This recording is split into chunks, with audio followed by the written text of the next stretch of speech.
새벽 5시 30분. 첫 기도 시간을 알리는 종소리가 울려 퍼지는 작은 교회. 부산 서구 한복판에 자리 잡은 이 교회는 40년의 역사를 가진 곳이다. 오늘도 어김없이 교회 문을 가장 먼저 여는 남자가 있다. 김성호 장로, 그의 발걸음은 언제나처럼 확신에 차 있었다. 십자가 앞에서 무릎 꿇고 기도하는 그의 모습은 마치 한 폭의 신앙화 같았다. 안녕하세요. 저는 김성우입니다. 올해로 교회를 섬긴 지 40년이 되었습니다. 제가 20살 청년이었을 때부터 지금까지 단 하루도 빠짐없이 새벽 기도를 드렸어요. 비가 와도 눈이 와도 몸이 아파도 이 자리를 지켰습니다. 사람들은 저를 모범적인 신앙인이라고 했어요. 그런 말들이 자랑스러웠습니다. 하나님을 섬기는 일보다 소중한 게 어디 있겠어요? 제 아내 순자와 결혼한 지도 벌써 35년이 되었어요. 두 아들을 키우며 평범하지만 행복한 가정을 꾸려왔습니다. 큰아들은 서울에서 회사를 다니고 둘째는 대학생이에요. 아내는 항상 제가 교회 일로 바쁜 것을 이해해주고 지지해줬어요. 여보, 하나님 일하는 게 제일 중요하잖아요 라고 말하면서요. 교회에서 저는 재정 관리를 담당하고 있어요. 헌금 정리부터 예산 관리까지 하나님의 돈을 투명하게 관리하는 게 제 사명이라고 생각했습니다. 40년 동안 한 푼의 오차도 없이 장부를 관리해왔어요. 목사님도 성호 장로만큼 믿을 만한 사람이 또 있을까라고 말씀하실 정도였죠. 그런데 그날이었습니다. 평범했던 어느 수요일 저녁 성가대 연습이 있던 날이었어요. 늘 그랬듯 저는 성전 뒤편에서 찬양 소리를 들으며 기도하고 있었습니다. 주님, 오늘도 이렇게 당신을 찬양할 수 있음에 감사드립니다. 그런 기도를 올리던 중이었어요. 성가대가 부르는 주 은혜임을 찬양이 성전에 울려 퍼지고 있었어요. 아름다운 화음이 제 마음을 평안하게 해주었습니다. 그때 제 눈에 들어온 것은 성가대석 맨 앞줄에 서 있던 한 여인이었습니다. 박미경 집사. 3년 전 이 교회에 등록한 분이었죠. 처음 보던 날부터 뭔가 다른 분이라고 생각했어요. 목소리도 곱고 찬양할 때의 표정도 너무 간절했거든요. 하나님을 향한 순수한 마음이 그대로 드러나는 것 같았습니다. 다른 성가대원들보다 조금 늦은 나이에 등록하셨지만 신앙에 대한 열정만큼은 누구보다 뜨거우셨어요. 그런데 그날 찬양 중간에 그녀가 저를 바라봤어요. 그냥 스치듯 바라본 게 아니라 뭔가 의미가 담긴 눈빛이었습니다. 제 가슴이 두근거리기 시작했어요. 40년 동안 교회를 다니면서 이런 감정을 느낀 적은 없었습니다. 아니, 느껴서는 안 되는 감정이었어요. 찬양이 끝난 후 박미경 집사가 제게 다가왔습니다. 장로님, 혹시 시간 되시면 기도 제목이 하나 있어서요. 상담을 부탁드리고 싶습니다. 그렇게 말하는 그녀의 목소리에는 어떤 간절함이 담겨 있었어요. 저는 거절할 이유가 없었습니다. 성도의 고민을 들어주는 것, 그것이야말로 장로의 의무 아니겠어요? 무슨 고민이 있으신지요? 제가 도움이 될 수 있다면 언제든지요. 제가 그렇게 대답하자 그녀의 얼굴에 안도의 표정이 스쳤어요. 감사합니다. 장로님, 사실 말하기 어려운 일이 있어서 조용한 곳에서 이야기할 수 있을까요? 그날 밤 집에 돌아가는 길에 제 핸드폰에 문자가 왔습니다. 장로님, 오늘 말씀드린 상담 건으로 내일 오후 2시에 기도실에서 뵐 수 있을까요? 아무도 없을 때 조용히 이야기하고 싶어서요. 하나님께 기도하면서 말씀드리고 싶습니다. 미경 올리. 그 순간 제 마음 한구석에서 이상한 떨림이 일었습니다. 왜 하필 아무도 없을 때였을까요? 왜 따로 만나자고 했을까요? 하지만 저는 그런 의심을 품는 제 자신이 부끄러웠어요. 성도를 도와주려는 것뿐인데 왜 이런 생각을 하고 있는 걸까요? 그날 밤 저는 뜬 눈으로 밤을 새웠습니다. 옆에서 자고 있는 아내 순자를 바라보며 죄책감이 밀려왔어요. 결혼한 지 35년 한 번도 다른 여자를 생각해 본 적 없었는데. 하지만 이상하게도 박미경 집사의 그 눈빛이 계속 떠올랐습니다. 그 간절하면서도 애처로운 눈빛이요. 새벽 3시 저는 일어나서 거실로 나가 성경을 펼쳤어요. 마태복음 5장 28절이 눈에 들어왔습니다. 음욕을 품고 여자를 보는 자마다 마음에 이미 간음하였느니라. 그 구절을 읽는 순간 온몸이 떨렸어요. 혹시 제가 지금 죄를 짓고 있는 건 아닐까요? 하지만 다른 한편으로는 성도를 도와야 한다는 사명감도 있었어요. 그녀가 무슨 고민이 있는지도 모르는데 제가 먼저 나쁜 생각을 하는 게 오히려 잘못된 거 아닐까요?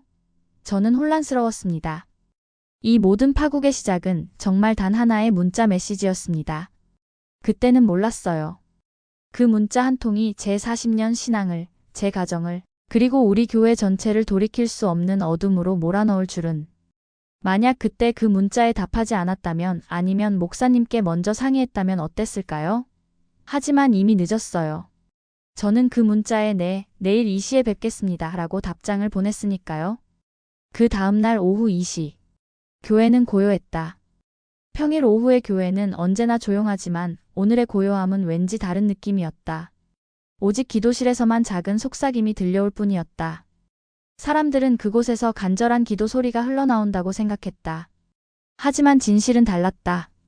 그곳은 서서히 금지된 만남의 은밀한 공간이 되어가고 있었다. 기도실 문을 열고 들어서니 박미경 집사가 이미 와 있었습니다.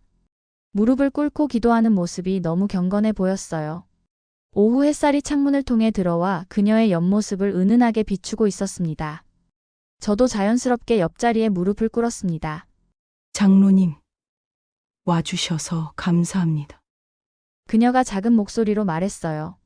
어떤 고민이 있으신지요? 제가 물었습니다. 그때 박미경 집사가 갑자기 울기 시작했어요. 작은 어깨가 흔들렸고 눈물이 볼을 타고 흘러내렸습니다. 장로님, 저는 너무 외로워요. 그 말에 제 마음이 흔들렸습니다. 순간 성도를 위로해야 한다는 사명감과 뭔가 다른 감정이 뒤섞였어요. 그녀의 사연을 들어보니 정말 가슴 아픈 이야기였습니다.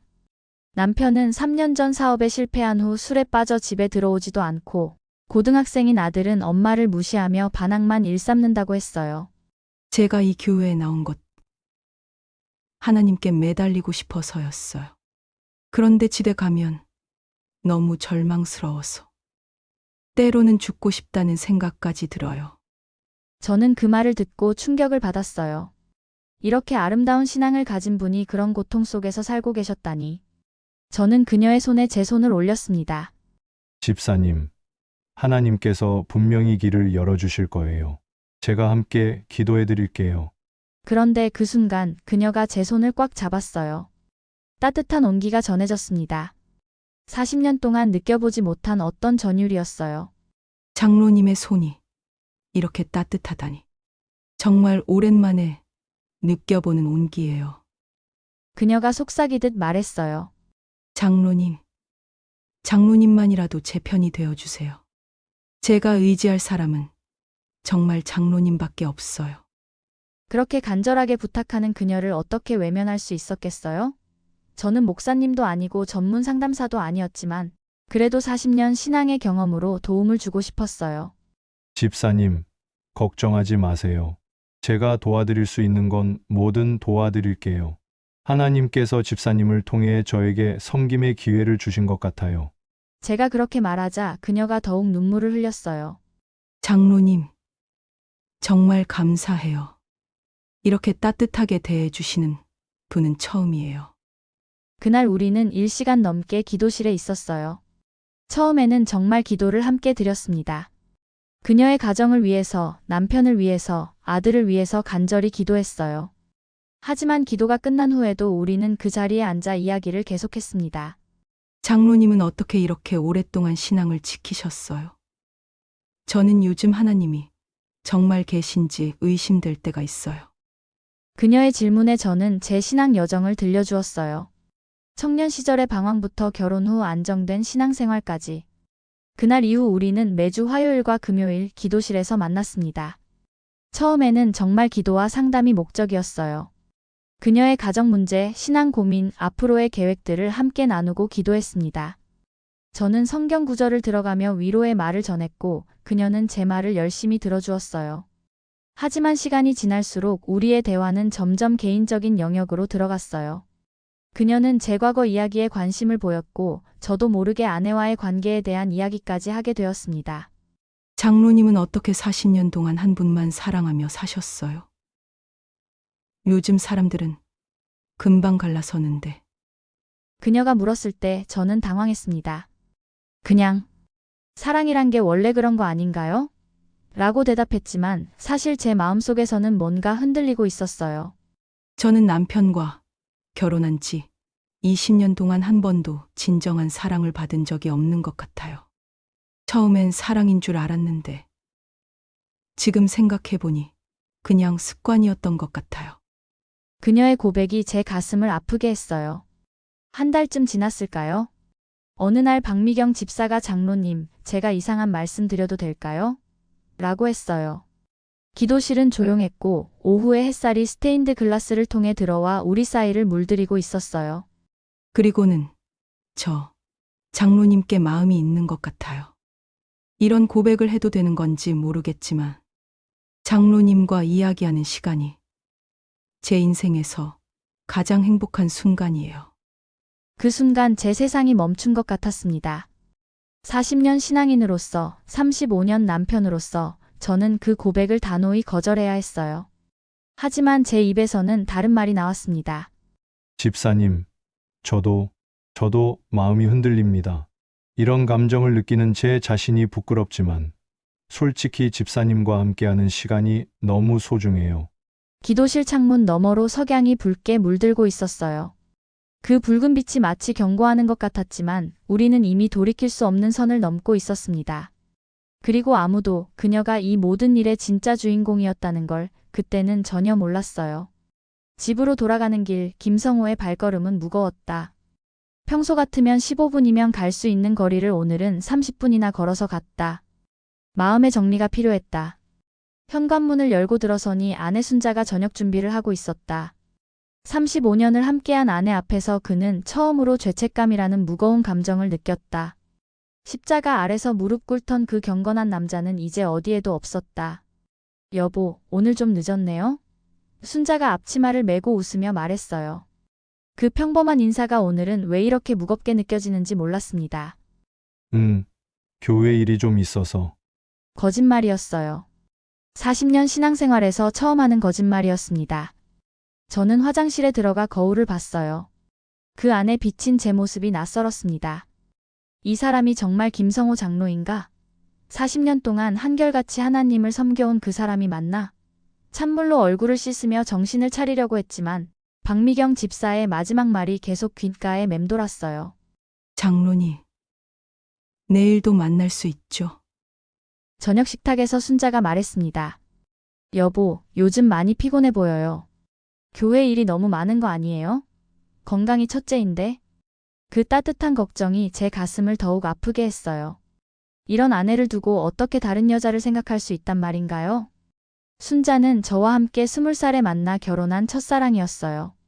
신학교 다닐 때도, 목회를 준비할 때도, 사업을 할 때도 항상 제 곁을 지켜줬습니다. 두 아들을 키우면서도 불평 한 번 안 했어요. 오히려 여보가 하나님 일하는 게 자랑스러워요 라고 말하곤 했죠. 그런데 며칠이 지나면서 순자의 표정이 달라지기 시작했어요. 제가 외출할 때마다 어디 가세요? 라고 자세히 물어보고 늦게 들어오면 뭔가 의심스러운 눈빛으로 쳐다봤습니다. 부부가 35년을 살면 서로의 작은 변화도 느끼게 되나 봐요. 여보, 요즘 핸드폰을 많이 보시네요. 어느 날 순자가 말했어요. 맞았어요. 저는 박미경 집사에게서 올 문자를 기다리며 하루에도 몇 번씩 핸드폰을 확인하고 있었거든요. 그냥 교회 일로 연락이 많이 와서 그래. 결정적인 사건은 지난주 목요일이었습니다. 제가 샤워를 하고 있는데 순자가 갑자기 화장실 문을 열고 들어왔어요. 여보, 이 셔츠 어디서 입고 온 거예요? 제 와이셔츠를 들고 있었어요. 뭐가 이상한데? 향수 냄새가 나요. 제가 쓰는 향수가 아닌 다른 향수요. 그 순간 제 온몸이 굳었습니다. 박미경 집사의 향수 냄새였어요. 기도실에서 가까이 앉아 있을 때 맡았던 그 은은한 향기. 샤넬 넘버5 같은 고급 향수 냄새였어요. 그냥 교회에서 누군가와 가까이 앉았나 보다. 성가대 연습 때 말이야. 또 거짓말이었어요. 하지만 순자가 저를 쳐다보는 눈빛이 날카로워졌어요. 성호 씨, 정말 아무 일 없는 거죠? 그 물음에 제가 대답하지 못하고 있을 때 순자가 갑자기 눈물을 흘리기 시작했어요. 35년을 살았는데 당신이 거짓말하는 건 처음 봐요. 당신 눈빛이 예전 같지 않아요. 저는 할 말을 잃었어요. 순자는 정말 예리한 여자였어요. 제가 아무리 숨기려고 해도 제 마음의 변화를 다 느끼고 있었던 거예요. 자기야, 나는 아니에요. 말하지 마세요. 지금 당신이 무슨 말을 해도 믿을 수 없을 것 같아요.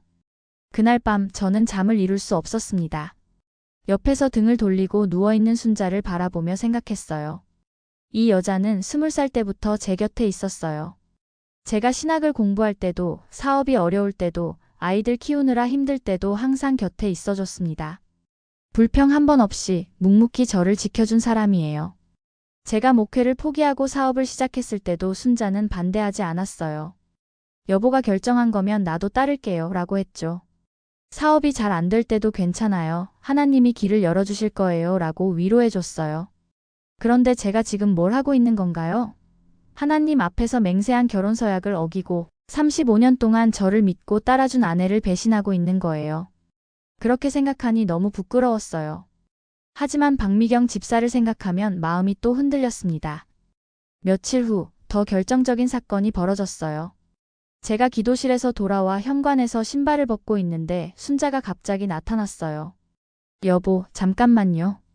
그러더니 제 정장 자켓을 꼼꼼히 살펴보기 시작했어요. 이게 뭐예요? 순자가 제 자켓 소매에서 긴 머리카락 하나를 뽑아냈어요. 검은색 긴 머리카락이었어요. 순자는 파마를 해서 머리카락이 곱슬거리는데 이 머리카락은 완전히 직모였어요. 그냥 지하철에서 누가 스쳤나 보다. 제가 어쩔 수 없이 또 거짓말을 했어요. 하지만 순자는 그 머리카락을 가만히 들여다보더니 말했어요. 이 머리카락에서도 향수 냄새가 나요. 어제 셔츠에서 맡았던 그 냄새와 똑같아요. 그 순간 저는 완전히 당황했어요. 박미경 집사의 머리카락이 제 옷에 묻었던 거예요. 기도실에서 가까이 앉아 있을 때 말이에요. 다음 날 새벽 저는 평소보다 일찍 교회에 나갔어요.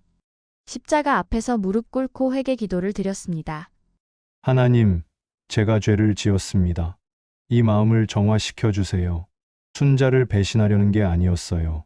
그냥 성도를 도와주려던 건데. 하지만 기도 중에도 박미경 집사 생각이 떠올랐어요. 그날 밤 제가 늦게 들어오니 순자가 거실에서 저를 기다리고 있었어요. 평소라면 벌써 잠자리에 들었을 시간인데 소파에 앉아서 뭔가 심각한 표정을 짓고 있었어요. 성호 씨, 우리 이야기 좀 해요. 순자가 차를 2잔 준비해놨어요. 결혼 35년 동안 이렇게 정식으로 마주 앉아 이야기하자고 한 적은 거의 없었거든요. 성호 씨, 솔직히 말해줘요. 당신 지금 다른 여자 만나고 있죠? 저는 부인하고 싶었어요. 하지만 순자의 눈을 보니 이미 확신을 가지고 있다는 걸 알 수 있었어요. 자기야, 아니에요. 거짓말하지 마세요. 35년을 함께 살았는데 당신 변화를 내가 모를 리 없잖아요. 순자가 계속 말했어요. 처음엔 교회 일이 많아서 그런가 보다 했어요. 그런데 요즘 당신은 완전히 다른 사람 같아요. 집에 있을 때도 멍하니 있고 핸드폰만 계속 보고 새벽에 잠꼬대로 다른 여자 이름 부르는 것도 들었어요. 박미경이라고 하더라고요. 그분 교회에서 새로 나오신 분 맞죠? 성가대 하시는. 저는 완전히 당황했어요. 잠꼬대로 그녀의 이름을 불렀다니. 그리고는 순자가 이렇게 말했습니다. 성호 씨, 당신이 다른 여자를 만나고 있다는 걸 알아요. 그런데 한 가지만 약속해줘요. 우리 가정만은 지켜줘요. 아이들을 생각해서라도. 그 말을 듣는 순간 제 가슴이 찢어지는 것 같았어요. 순자는 저를 원망하거나 화를 내는 게 아니라 가정을 지켜달라고 부탁하고 있었어요. 35년 동안 저만 바라보고 살아온 이 여자가 이런 굴욕을 참으면서도 가정을 지키려 하고 있었어요. 자기야, 나는 정말 말하지 마세요. 지금 당신이 뭐라고 해도 믿을 수 없을 거예요. 그냥 한 가지만 약속해 주세요. 그 사람과는 깨끗이 정리하고 우리 가정으로 돌아와 주세요. 그날 밤 그는 알았습니다. 그녀는 단 한 번도 자신을 진정으로 의심한 적이 없었다는 걸. 35년 동안의 믿음이 하루아침에 무너져가고 있지만 여전히 남편을 사랑하고 있다는 걸. 그리고 자신이 얼마나 소중한 것을 잃어버릴 위기에 처해 있는지를. 주일 예배 후 헌금 정리 시간.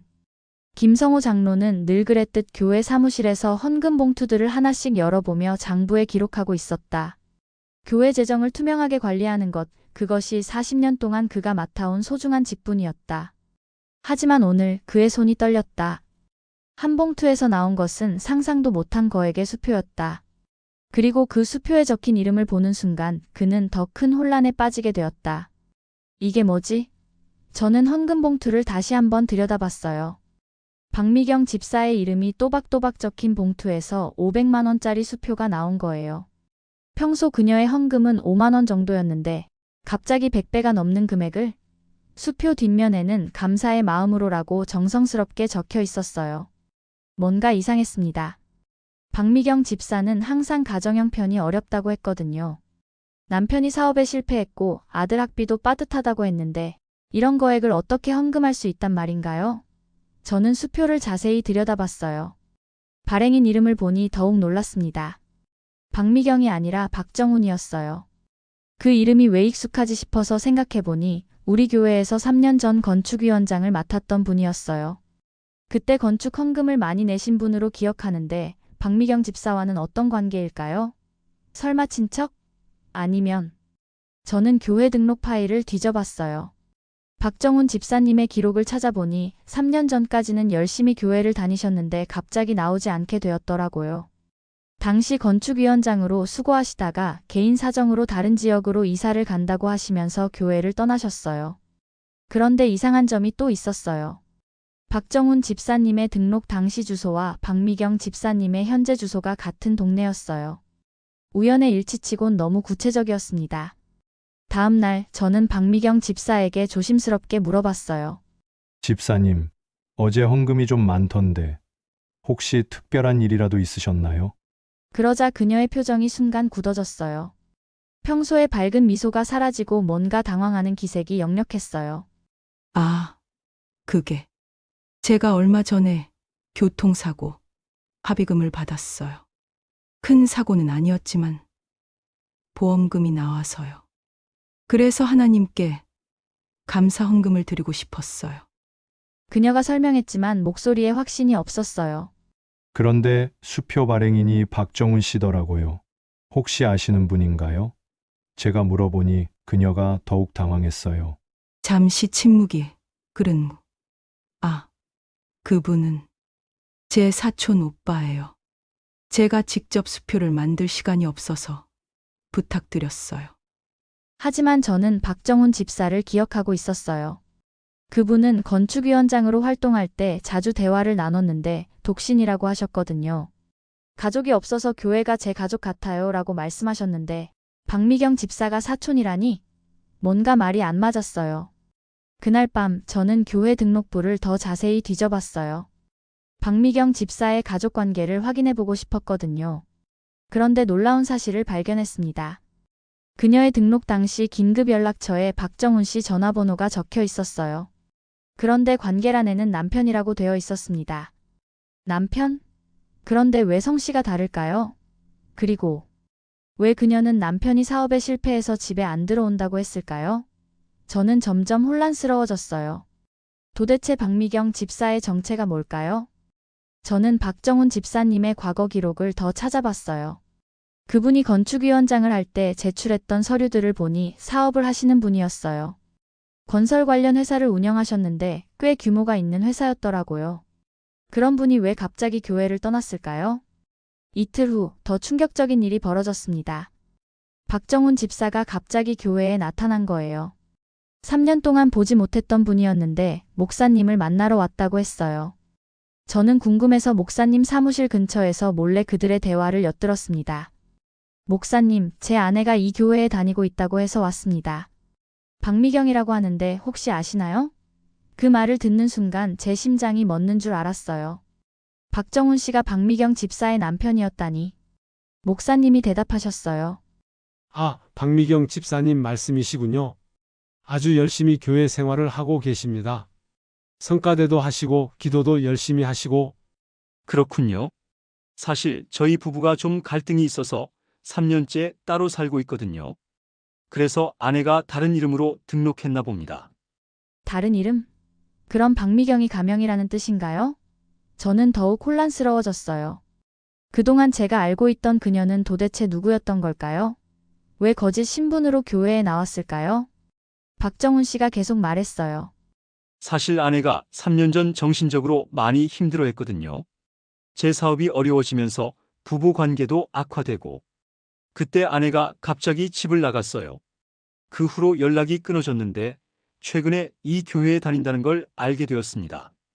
목사님이 물어보셨어요. 그럼 지금도 연락이 안 되시나요? 네, 아내가 연락을 거부하고 있어요. 이혼하자고 하는데 저는 다시 화해하고 싶거든요. 그래서 교회를 통해 접촉해 보려고 왔습니다. 저는 충격을 받았어요. 그럼 박미경 집사가 저에게 했던 모든 이야기가 거짓이었다는 뜻인가요? 남편이 집에 안 들어온다고 했는데 사실은 본인이 집을 나온 거였나요? 그날 밤 저는 박미경 집사에게 전화를 걸었어요. 집사님, 오늘 박정훈 씨가 교회에 오셨던데요. 혹시 만나셨나요? 긴 침묵이 흘렀어요. 전화 너머로 그녀의 거친 숨소리가 들려왔습니다. 그리고는 그녀의 떨리는 목소리가 들려왔습니다. 장로님, 제가 말씀드리지 못한 게 있어요. 사실 박정훈은 제 남편이에요. 하지만 저에게는 이미 끝난 관계예요. 장로님께는 나중에 자세히 설명드릴게요. 집사님, 도대체 무슨 일인가요? 왜 이런 복잡한 상황을? 장로님, 부탁이에요. 내일 만나서 모든 걸 설명드릴게요. 제발 저를 믿어주세요. 그 밤 저는 잠을 이룰 수 없었습니다. 500만 원이라는 거액의 헌금, 가명으로 교회에 등록한 여자, 그리고 갑자기 나타난 남편. 이 모든 것들이 무엇을 의미하는 걸까요? 제가 지난 몇 달 동안 믿어왔던 모든 것들이 흔들리기 시작했어요. 다음 날 오전 이상길 목사는 심각한 표정으로 사무실에 앉아 있었다. 40년 목회 경험에도 이런 복잡한 상황은 처음이었다. 교회에 기둥 같던 김성호 장로와 정체불명의 여신도, 그리고 갑자기 나타난 그녀의 남편. 목사는 선택의 기로에 서 있었다. 진실을 밝힐 것인가, 아니면 교회의 평화를 위해 조용히 처리할 것인가? 어떤 선택을 하든 교회에는 큰 파장이 일 것이 분명했다. 목사님이 저를 부르셨어요. 성호 장로님, 잠깐 사무실로 오시겠어요? 그 목소리에서 예사롭지 않은 분위기가 느껴졌습니다. 사무실에 들어가니 목사님이 진지한 표정으로 앉아 계셨어요. 책상 위에는 여러 서류들이 놓여 있었고 그 중에는 박미경 집사의 등록 서류도 있었어요. 장로님, 박미경 집사님과 자주 만나고 계시다면서요? 저는 순간 당황했어요. 목사님, 그게 무슨... 장로님, 저는 40년 목회를 했습니다. 성도들의 미묘한 변화를 모를 리가 없어요. 그리고 어제 박정훈 씨가 와서 많은 이야기를 했습니다. 목사님의 표정이 더욱 심각해졌어요. 장로님, 혹시 박미경 집사가 누구인지 정확히 아시나요? 무슨 말씀이신지. 그분의 본명은 박정희예요. 박정훈 씨의 부인이고 현재 이혼 소송을 진행 중입니다. 저는 충격을 받았어요. 본명이 박정희라니. 그럼 박미경은 가명이었던 건가요? 목사님, 그럼 집사님이 저에게. 네, 거짓말을 하신 거죠. 박정훈 씨가 말하길 부인이 3년 전 집을 나간 후 연락을 끊고 있다고 해요. 이혼 재산분할 때문에 갈등이 심하다고 하더군요. 목사님이 말씀하시길 박정훈 씨가 모든 사실을 털어놨다고 했어요. 박미경 씨는 사실 박정희라는 이름의 그의 부인이고 현재 이혼 소송 중이라는 것. 그녀가 가명으로 교회에 등록한 이유는 남편 몰래 재산을 빼돌리기 위해서였다는 것. 그리고 최근 김성호 장로와 가까워진 것도 모든 계획의 일부였다는 것. 장로님, 이게 사실인가요? 목사님의 질문에 저는 말문이 막혔어요. 제가 그동안 믿고 있었던 모든 것이 거짓이었다니. 그녀의 눈물, 간절한 기도, 외로움을 호소하던 모든 것들이 연극이었다는 말인가요? 목사님이 계속 말씀하셨어요. 박정훈 씨 말로는 부인이 이혼 재산분할을 유리하게 하기 위해 고의로 남편의 외도 증거를 만들려 했다고 합니다. 그런데 그게 실패하자 이번엔 반대로 자신이 순수한 피해자인 척하면서 교회의 권위 있는 분과 관계를 만들어 재산을 지키려 한다는 거예요. 저는 믿을 수 없었어요. 목사님, 그럼 제가 완전히 이용당한 건인가요? 장로님, 저도 확실하지는 않습니다. 하지만 500만 원 헌금도 사실은 남편 명의 계좌에서 나온 돈이래요. 남편 몰래 빼낸 돈을 헌금으로 내서 교회 내에서 자신의 위치를 확고히 하려 했다는 거죠.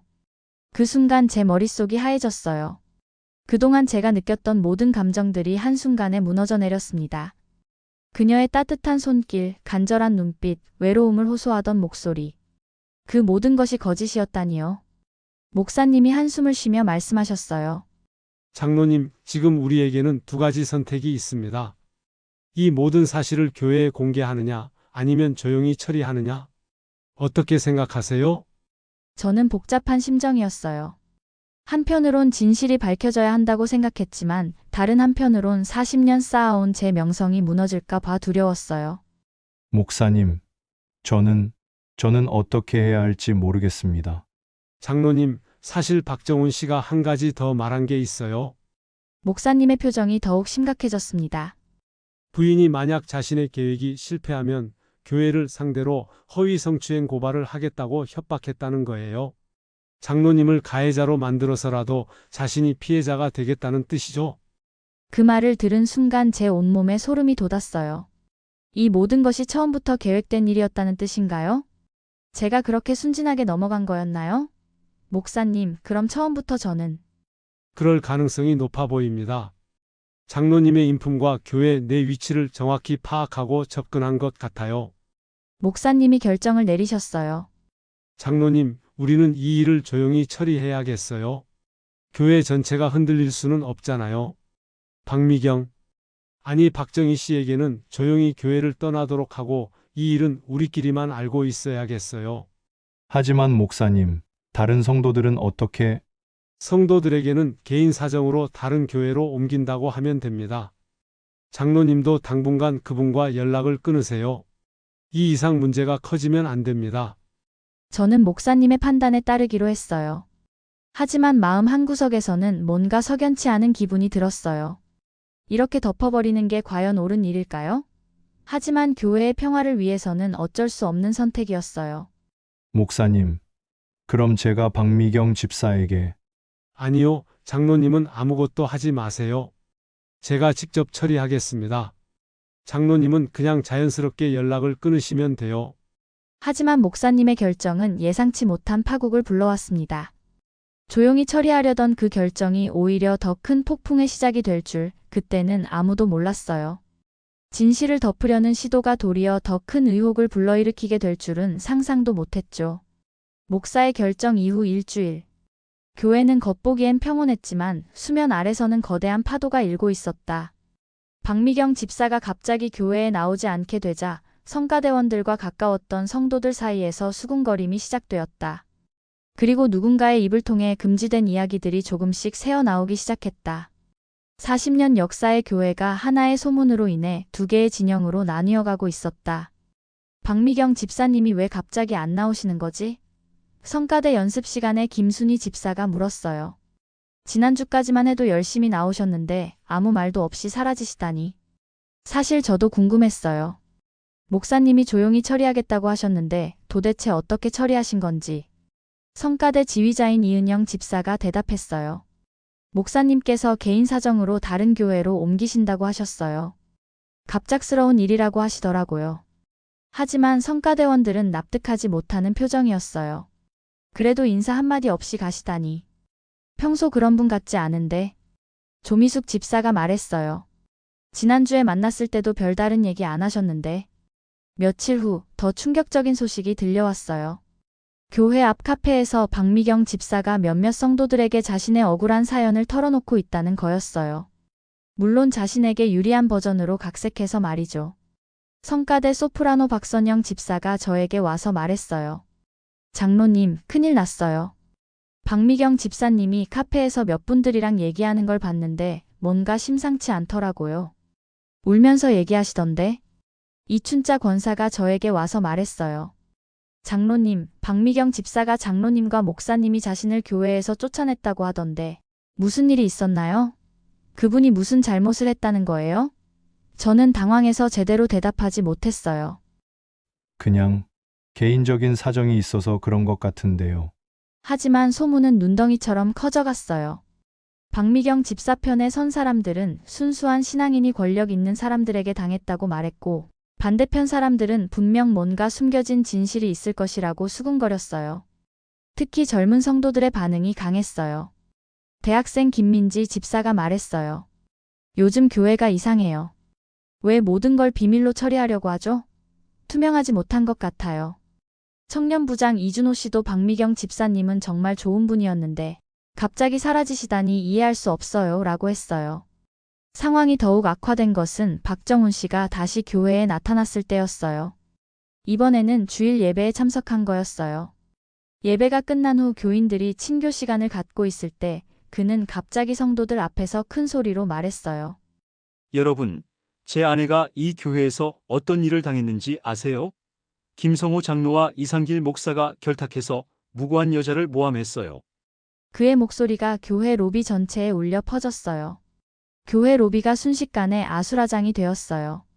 무슨 소리예요? 증거가 있어요? 조용히 하세요. 성도들이 둘로 나뉘어 서로 소리를 지르기 시작했어요. 40년 교회 역사상 이런 모습을 본 적이 없었습니다. 한쪽에서는 김성호 장로님은 40년 동안 교회를 섬기신 분이에요. 그런 분이 나쁜 일을 할 리가 없어요. 라고 외쳤고, 다른 쪽에서는 그렇다면 왜 박미경 집사가 갑자기 사라졌겠어요? 분명히 억울한 일이 있었을 거예요. 라고 맞섰어요. 박정훈 씨가 계속 큰 소리로 말했어요. 제 아내는 이 교회에서 3년 동안 열심히 신앙생활을 했어요. 그런데 갑자기 김성호 장로가 부적절한 관계를 요구했고 아내가 거절하자 목사와 함께 쫓아낸 거예요. 이 말을 들은 순간 저는 온몸이 떨렸어요. 완전히 사실을 뒤바꿔서 이야기하고 있었어요. 제가 그녀에게 뭔가를 요구한 적이 있나요? 오히려 그녀가 먼저 고백하지 않았나요? 목사님이 급히 나서서 중재하려 했지만 이미 상황은 걷잡을 수 없이 커져버렸어요. 성도 여러분 진정하세요. 이런 일로 교회가 분열되어서는 안 됩니다. 하나님의 집에서 이러시면 안 돼요. 하지만 사람들의 흥분은 가라앉지 않았어요. 평소 저를 지지하던 권사님들이 나서서 저를 옹호했지만 젊은 성도들 중 상당수는 박미경 집사를 동정하는 분위기였어요. 이런 일이 정말 있었다면 왜 조용히 덮으려고 했을까요? 투명하게 공개했어야 하는 거 아닌가요? 청년들의 날카로운 질문이 이어졌어요. 그날 이후 교회는 완전히 둘로 나뉘었습니다. A팀은 저와 목사님을 지지하는 기존 성도들이었고 B팀은 박미경 집사를 동정하며 교회 지도부를 불신하는 사람들이었어요. 예배 시간에도 양쪽이 따로 앉고 교회 행사도 따로 하기 시작했어요. 더 충격적인 것은 젊은 성도들의 반응이었어요. 이런 교회에서 신앙생활할 수 없어요. 교회가 이런 식이면 세상과 뭐가 다른가요? 권력 구조가 너무 폐쇄적이에요. 하나둘씩 교회를 떠나기 시작했어요. 특히 청년들과 젊은 부부들이 대거 떠났어요. 청년부장 이준호 씨가 저에게 와서 말했어요. 장로님, 정말 아무 일 없었던 거예요? 요즘 젊은 사람들은 이런 일에 민감해요. 만약 정말 억울한 일이 있었다면 명예를 회복해드려야 하는 거 아닌가요? 저는 뭐라고 답해야 할지 몰랐어요. 사실을 말하자니 제 잘못도 있었고 거짓말을 하자니 양심이 허락하지 않았어요. 준호 씨, 복잡한 일이야. 시간이 지나면 모든 게 밝혀질 거야. 한 달 사이에 교회 출석 인원이 절반으로 줄었어요. 500명이 넘던 교회가 250명도 안 되는 교회로 쪼그라들었어요. 40년 동안 정성스럽게 키워온 교회가 하루아침에 무너져가고 있었어요. 헌금도 급격히 줄어들어서 교회 운영에 차질이 생겼고 각종 사역도 중단되기 시작했어요. 선교회 모임도 어색해졌고 구역 예배도 제대로 열리지 않았어요. 저는 매일 밤 잠 못 이루며 생각했어요. 내가 뭘 잘못한 걸까? 정말 박미경 집사가 나를 이용한 걸까? 아니면 내가 그녀를 오해한 걸까? 하지만 답은 찾을 수 없었어요. 가장 힘든 건 성도들의 시선이었어요. 어떤 분들은 저를 동정하며 위로해 주셨지만 어떤 분들은 의심의 눈초리로 쳐다봤어요. 특히 젊은 성도들의 차가운 시선이 가장 아팠어요. 주일 예배 시간에도 분위기가 어색했어요. 찬송을 부를 때도, 기도할 때도, 설교를 들을 때도 성도들 사이에 긴장감이 느껴졌어요. 한때 화목했던 우리 교회에 이런 분열이 생기다니. 교회 분열의 끝은 보이지 않았습니다. 믿음과 의심, 진실과 거짓이 뒤엉킨 채로 우리 교회는 깊은 어둠 속으로 빠져들고 있었어요. 그리고 진짜 진실은 아직 아무도 모르고 있었습니다. 3개월이 지났다. 한때 500명이 넘는 성도로 북적이던 교회는 이제 200명도 채 안 되는 사람들만이 남아 있었다. 교회 분열은 더 이상 감출 수 없는 지경에 이르렀고 마침내 충격적인 진실이 세상에 드러나는 순간이 왔다. 그리고 그 진실은 모든 사람의 예상을 뛰어넘는 것이었다. 오늘 저녁 지역 언론사 기자가 교회를 찾아왔어요. 안녕하세요. 저는 부산일보 사회부 기자 정민호입니다. 이 교회에서 벌어진 사건에 대해 취재하고 있는데 인터뷰 가능하신지요? 제 심장이 철렁 내려앉았어요. 드디어 이 일이 외부로 알려진 건가요? 무슨 사건 말씀이신가요? 목사님이 조심스럽게 물어봤어요. 기자가 서류 뭉치를 꺼내며 말했어요. 박미경, 본명 박정희 씨에 관한 사건 말입니다. 저희가 파악한 바로는 이분이 여러 교회를 상대로 사기 행각을 벌여온 것으로 보입니다. 기자가 보여준 자료에 저는 경악했습니다. 박미경. 아니 박정희 씨의 실제 신분이 드러난 거예요. 그녀는 단순한 가정주부가 아니었어요. 지난 10년 동안 여러 교회를 돌아다니며 비슷한 수법으로 사기를 친 전문 사기꾼이었던 거예요. 이 여자는 가명으로 교회에 등록한 후 교회 내 권위 있는 남성들과 관계를 만들어 금전적 이익을 취해왔습니다. 지금까지 피해 교회가 7곳, 피해액만 1억 원이 넘어요. 기자의 말에 제 온몸이 떨렸어요. 기자가 계속 설명했어요. 이 여자의 수법은 항상 비슷합니다. 우선 가명으로 교회에 등록하고 열심히 신앙생활을 합니다. 그리고 교회 내에서 영향력 있는 기혼 남성을 타깃으로 정해서 접근해요. 가정 문제를 호소하며 상담을 요청하고 점차 개인적인 관계로 발전시킵니다. 저는 소름이 돋았어요. 그 설명이 제가 경험한 일과 정확히 일치했어요. 그 다음에는 어떻게 되나요? 관계가 어느 정도 발전하면 갑자기 사라집니다. 그리고 나중에 상대방의 약점을 잡고 금전을 요구하거나 아니면 교회를 상대로 허위 고발을 하겠다고 협박해요. 대부분의 피해자들은 체면과 가정을 생각해서 조용히 돈을 주고 해결하려고 하죠. 더 충격적인 사실은 박정훈 씨도 공범이었다는 것이에요. 남편인 박정훈 씨도 이 사기극의 공범입니다. 부부가 합작해서 이런 일을 벌여온 거예요. 박정훈 씨가 교회에 와서 아내를 고발한 것도 모든 계획의 일부였어요. 교회 내부를 분열시켜서 진실을 흐리려는 작전이었습니다. 그럼 그때 500만 원 헌금도 네, 다른 교회에서 사기쳐서 얻은 돈이었을 가능성이 높습니다. 이들의 수법은 항상 비슷해요. 처음엔 작은 헌금으로 신뢰를 쌓다가 나중에 큰 돈으로 교회 내 영향력을 확보하는 거죠. 기자가 계속 설명했어요. 이들은 타깃을 정하면 철저히 조사합니다.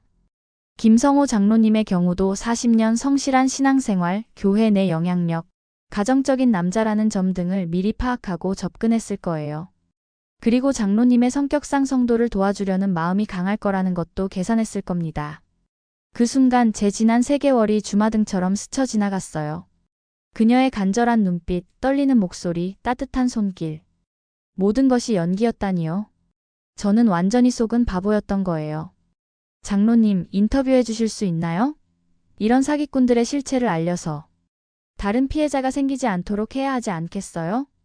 기자의 제안에 저는 망설였어요. 제 이야기가 신문에 나면 40년 쌓은 명성이 완전히 무너질 텐데. 하지만 저는 결심했어요. 좋습니다. 취재에 응하겠습니다. 다른 분들이 저처럼 당하시면 안 되니까요. 비록 제가 바보 같은 모습으로 기사에 나오겠지만 그래도 진실을 알리는 게 맞다고 생각했어요. 사실 저희가 이 사건을 파헤치게 된 계기가 있어요. 기자가 말했어요. 다른 교회에서 비슷한 피해를 당한 목사님이 경찰에 신고를 했거든요.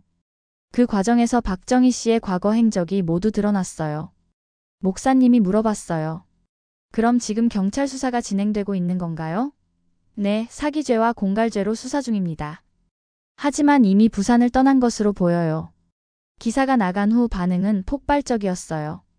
교회를 떠났던 성도들이 다시 연락을 해왔어요. 장로님, 죄송해요. 저희가 오해했어요. 정말 억울하셨겠어요. 하지만 이미 깨진 그릇은 원래대로 돌아갈 수 없었어요. 목사님도 충격을 받으셨어요. 성호 장로님, 제가 잘못 판단했나 봅니다. 처음부터 경찰에 신고했어야 했는데 조용히 처리하려다가 오히려 더 큰 문제가 되었군요. 하지만 이미 늦었어요. 교회는 이미 회복할 수 없을 정도로 상처받았어요. 떠나간 성도들의 마음을 다시 돌리기는 쉽지 않았고, 남아있는 성도들도 서로에 대한 불신이 깊어진 상태였어요.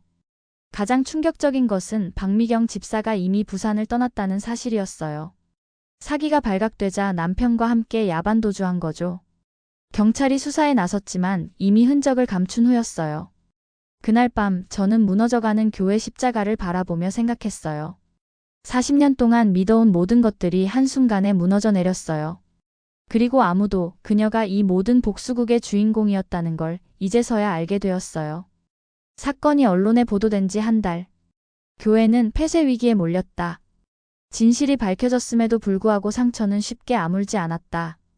남은 성도들마저 서로를 의심하며 마음의 문을 닫았다. 그리고 마침내 그 모든 죄악의 결말을 맞이하는 순간이 왔다. 40년 신앙의 무게를 견디지 못한 한 남자가 강단에서 마지막 고백을 하는 순간이었다. 오늘 저는 마지막으로 이 강단에 섭니다. 성도 여러분 앞에서 진심으로 사죄드립니다. 40년 동안 하나님을 섬겼다고 생각했는데 결국 저는 한 사기꾼의 거짓말에 속아 교회 전체를 무너뜨린 죄인이 되었어요. 강단에서 내려다본 성전은 너무 텅 비어 있었어요.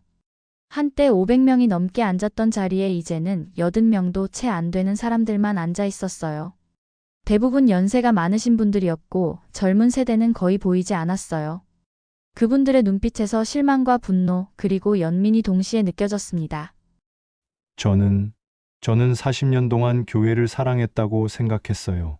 하나님을 진심으로 섬겼다고 믿었고요. 하지만 결국 제 안에 있던 것은 교만과 욕심이었나 봅니다. 목소리가 떨렸어요. 이런 고백을 하는 것이 이렇게 어려울 줄 몰랐어요. 사기꾼이었다고 해서 제 죄가 사라지는 건 아닙니다. 기혼자의 몸으로 다른 여자에게 마음을 품었고 35년 동안 저만 믿고 따라온 아내를 배신했어요. 그리고 거짓말을 했습니다. 아내 순자가 맨 앞자리에 앉아서 저를 바라보고 있었어요. 그 눈에서 눈물이 흘러내리고 있었지만 여전히 저를 향한 사랑이 담겨 있었어요. 35년을 함께 살면서 저를 한 번도 의심하지 않았던 그 여자. 제가 배신한 건 하나님뿐만 아니라 순자였어요. 성도 여러분, 저 때문에 상처받으신 모든 분들께 머리 숙여 사과드립니다. 그리고 떠나가신 분들께도 죄송하다는 말씀 전해주세요. 특히 젊은 분들이 많이 떠나셨는데 그분들의 신앙에 상처를 준 것이 가장 죄송합니다. 그때 갑자기 뒤편에서 소리가 났어요. 장로님. 뒤돌아보니 3개월 전에 교회를 떠났던 청년부 회장 준호가 서 있었어요. 장로님도 피해자예요. 왜 혼자 모든 죄를 뒤집어 쓰세요? 그 말에 제가 고개를 저었어요. 아니야, 준호야. 나는 분명히 죄를 지었어. 기혼자의 몸으로 다른 여자를 마음에 품은 것. 그것만으로도 충분히 큰 죄야. 그녀가 사기꾼이었다고 해서 내 죄가 사라지는 건 아니거든. 하지만 장로님은 순수한 마음으로 성도를 도우려고 한 거잖아요. 준호가 계속 말했어요. 그런 선한 마음을 이용한 게 더 나쁜 거예요. 저는 준호의 말에 감동받았지만 제 잘못을 인정해야 했어요. 준호야, 고마워. 하지만 나는 분명히 선을 넘었어. 성도를 도우려는 마음에서 시작됐지만 언젠가부터는 다른 감정이 생겼거든. 목사님이 강단으로 올라오셨어요. 성호 장로님, 이제 그만. 하지만 저는 끝까지 말해야 했어요. 목사님, 제가 마지막으로 하고 싶은 말이 있어요. 저는 오늘 이 자리에서 모든 직분을 내려놓습니다. 장로직도, 교회 내 모든 역할도 포기해요. 그리고 저는 잠깐 멈췄어요. 이 말을 하는 순간 제 40년 신앙생활이 완전히 끝나는 거였어요. 그리고 당분간 교회에 나오지 않겠습니다. 제가 여기 있으면 상처받은 성도들이 치유받을 수 없을 것 같아요. 언젠가 제 죄가 완전히 용서받는 날이 온다면 그때 다시 이 자리에 돌아오겠습니다. 성전이 조용해졌어요. 그 정적 속에서 저는 강단에서 내려왔어요. 40년 동안 무수히 올라갔던 그 계단을 마지막으로 내려오는 순간이었어요. 순자가 저를 부축해서 함께 교회 문을 나섰어요. 뒤돌아본 교회 십자가가 석양에 붉게 물들어 있었어요. 그 붉은 빛이 마치 피처럼 보였어요. 제 죄로 인해 흘려진 많은 사람들의 눈물처럼. 집으로 가는 길에 순자가 말했어요. 여보, 괜찮아요. 우리 다시 시작해요. 그 말에 제가 처음으로 눈물을 흘렸어요. 40년 신앙생활에서 가장 큰 실패를 했지만 여전히 저를 사랑해주는 사람이 있다는 것이 감사했어요. 자기야, 미안해. 정말 미안해. 저는 순자를 꽉 안았어요. 35년 동안 나만 믿고 살아왔는데 내가 너를 배신했어. 여보, 이제 그런 말 하지 마요. 우리 처음부터 다시 시작해요. 그 후 몇 달이 지났어요. 교회는 결국 문을 닫게 되었어요. 목사님도 다른 교회로 옮기셨고 남아있던 성도들도 뿔뿔이 흩어졌어요. 40년 역사의 교회가 한 사기꾼 때문에 완전히 무너진 거예요. 저는 지금 작은 교회에서 평신도로 신앙생활을 하고 있어요. 아무도 저를 모르는 곳에서 조용히 하나님께 회개하며 살고 있습니다. 직분도 인정도 없지만 마음은 평안해요. 그리고 아무도 그녀가 이 모든 복수국의 주인공이었다는 걸 이제는 모두 알게 되었어요. 하지만 이미 모든 것이 너무 늦어버렸습니다. 무너진 교회, 상처받은 성도들, 그리고 깨진 믿음들. 이 모든 것을 어떻게 다시 회복할 수 있을까요? 오늘도 저는 집에서 혼자 기도합니다. 하나님, 저를 용서해 주세요. 그리고 언젠가 다시 당신 앞에 설 수 있는 그날이 오기를 간절히 기도합니다.